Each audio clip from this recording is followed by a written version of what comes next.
নারীর অগ্রযাত্রায় নেতৃত্ব সৃষ্টির আহ্বান জানিয়েছেন প্রধান উপদেষ্টা ডক্টর মোহাম্মদ ইউনূস। তিনি বলেন, নারীর জন্য অসম্ভবকে সম্ভব করার স্বপ্ন দেখেছিলেন বেগম রোকেয়া, আর সেই স্বপ্ন পূরণে নারীর জন্য নেতৃত্বের স্থান ছেড়ে দেয়া প্রয়োজন।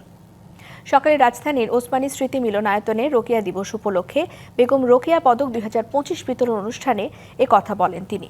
নারী ও শিশু বিষয়ক মন্ত্রণালয়ের আয়োজনে অনুষ্ঠানে নারীর অগ্রযাত্রায় বিশেষ অবদানের জন্য ডক্টর রুভানা রাকিব, কল্পনা আক্তার, নাবিলা ইদ্রিস এবং ফুটবলার ঋতুপর্ণা চাকমাকে রোকেয়া পদক দেয়া হয়।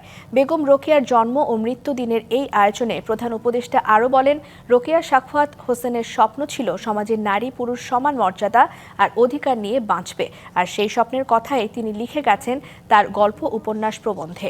আজকের এই পুরস্কার মহিলাদের পুরস্কার না, আমাদের সমস্ত জাতির পক্ষ থেকে পুরস্কার। আমরা যে মহিয়সী নারীর কথা স্মরণ করে আজকে অনুষ্ঠানটির আয়োজন করা হয়েছে, সেই মহিয়সী নারীর আত্মা আজকে শান্তি পাবে। তার ইমাজিনেশনে তিনি যেই সমাজ চিন্তা করেছিলেন,